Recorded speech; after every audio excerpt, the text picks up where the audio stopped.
Nuevas son tus misericordias, oh Dios, cada mañana, y grande es tu fidelidad. Bienvenidos a nuestro tiempo devocional. Somos la Comunidad Cristiana Internacional, City. Querida familia, muy buenos días. Bienvenidos a un nuevo tema de la Comunidad Cristiana Internacional en esta serie de devocionales sobre las estrategias para seguir a Cristo.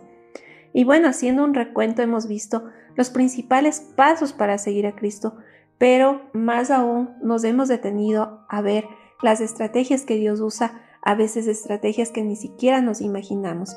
Una de ellas ha sido el sufrimiento, que es el cual nos lleva a ver la verdadera esencia y la verdadera magnificencia del amor de Dios. Y otra de las estrategias que Dios usa es el quebrantamiento espiritual. Y vamos a entender qué significa esto del quebrantamiento espiritual con base en Salmo 51:17, que dice: el sacrificio que te agrada es un espíritu quebrantado. Tú, oh Dios, no desprecias al corazón quebrantado y arrepentido.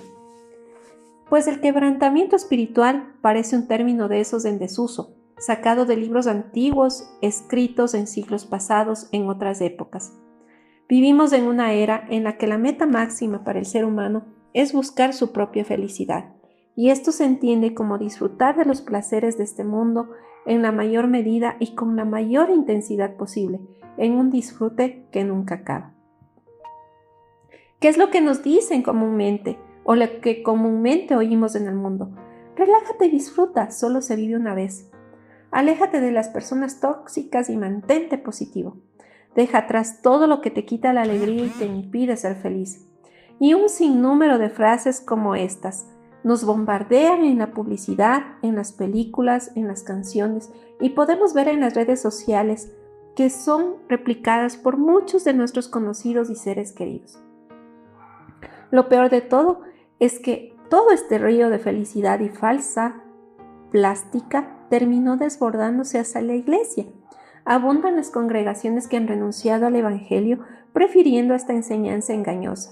En muchas de ellas se considera un pecado que el creyente pase por momentos de tristeza o quebrantamiento, y se predica un optimismo vacío que consiste en una sonrisa artificial y un exitísimo como se observa en el mundo, la excelencia más allá del sufrimiento.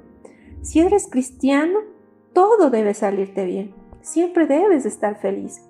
Y si no es de esta manera, entonces algo malo está contigo. Dios no obra realmente en tu vida. En medio de todo este escenario, ¿qué lugar existe para el quebrantamiento espiritual? Tal como es enseñado en la Escritura, considerando que el quebrantamiento es parte esencial de la vida cristiana, el discípulo de Cristo deberá hacer un esfuerzo consciente por sobreponerse a una cultura en el mundo y aún entre la iglesia, que intentará extraviarlo en otro sentido. ¿Qué es el quebrantamiento espiritual entonces? Es aquel dolor y aflicción de corazón que experimenta el cristiano, impulsado por el Espíritu Santo al considerar su pecado a la luz de la palabra y del ser de Dios, que lo lleva a humillarse ante su Señor y a clamar su misericordia, a rogar por una transformación para andar en vida abundante. Aquí alguien puede preguntarse cuál es la diferencia del arrepentimiento. Lo que ocurre es que el quebrantamiento espiritual es un elemento del arrepentimiento. Podríamos decir que es la actitud, la disposición del corazón que se observa en un verdadero arrepentimiento. Es lo que los antiguos teólogos denominaban mortificación o contrición. Muchos autores definen al quebrantamiento como un dolor y terror del corazón concebido por el conocimiento del pecado y el sentimiento del juicio de Dios, porque cuando el hombre llega a conocer verdaderamente su pecado, entonces comienza de verdad a aborrecerlo y a detestarlo. Entonces se siente descontento de sí mismo, se confiesa miserable y perdido y desea ser otra persona distinta. Luego menciona el segundo elemento del arrepentimiento, que es la vivificación, de la que hablaremos más adelante. Nuestra confesión de fe también se refiere a esto, cuando dice que en el arrepentimiento para salvación, una persona a quien el Espíritu hace consciente de las múltiples maldades de su pecado, mediante la fe en Cristo, se humilla por él con una tristeza que es según Dios. Lo abomina y se aborrece a sí mismo. Ora pidiendo el perdón y las fuerzas que proceden de la gracia.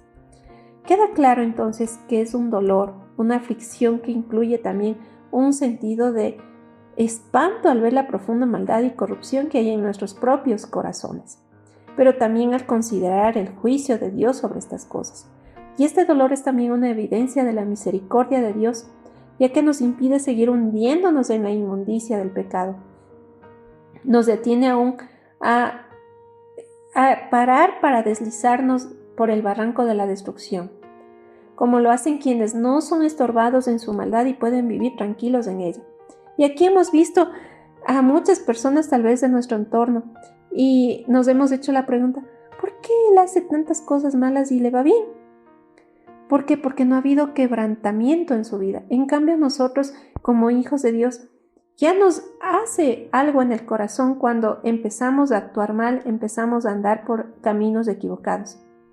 Y Dios nos da ese discernimiento. El Espíritu Santo aún nos hace ver lo mal que estamos haciendo para parar a tiempo. Entonces, ahora queda resuelta una pregunta cuando nos atrevemos a decir, ¿por qué a esa persona que no le sigue a Dios le va bien? Y es porque no existe quebrantamiento en su corazón. Y esto es lo que ocurre cuando el Espíritu Santo atraviesa y parte nuestros corazones con su santa palabra. Nos convence del pecado que hay en nosotros, cuando nos muestra lo torcido y lo oscuro, y trae a la luz todo para que sea confesado delante del Señor en arrepentimiento. Y debido a que esto es obra del Espíritu, solo los cristianos pueden expresar el quebrantamiento espiritual. Es decir, no debemos confundirlo con temor y la aflicción que pueden vivir los incrédulos, que han sido expuestos de alguna manera a la luz, pero que la rechazan, prefiriendo las tinieblas.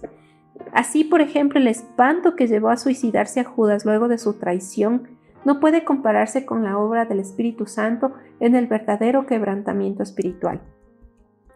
En este sentido, tampoco debemos confundir este quebrantamiento con el temor de las consecuencias por haber hecho algo en desobediencia a Dios. Por ejemplo, vemos a Saúl, cuando el profeta Samuel le comunica que ha sido desechado por Dios, su reacción fue decir, yo he pecado, pero te ruego que me honres delante de los ancianos de mi pueblo y delante de Israel, y vuelvas conmigo para que adore a Jehová tu Dios. Esto está en 1 Samuel 15:30. En un principio parece que hubiese hecho una confesión, yo he pecado, pero luego podemos apreciar claramente que lo que temía y lo que le dolía era perder su posición y su poder, no el hecho de haber pecado contra el Dios que le dio vida. Lo mismo vemos en el remordimiento de Acab, que ocurrió cuando Elías le anunció la maldición que caería sobre él y su familia, pero cuando supo que esto no sucedería durante su vida, siguió actuando impíamente como siempre. Esto porque el quebrantamiento no es primeramente externo, sino interno, es decir, que fluye de nuestro corazón, de parte de nosotros fluye para decirle a Dios, como dice en su palabra, por eso pues ahora dice Jehová, convertíos a mí con todo vuestro corazón, con ayuno, lloro y lamento. Rasgad vuestro corazón y no nuestros vestidos, y convertíos a Jehová vuestro Dios, porque misericordioso es y clemente, tardo para la ira y grande en misericordia, y se duele del castigo.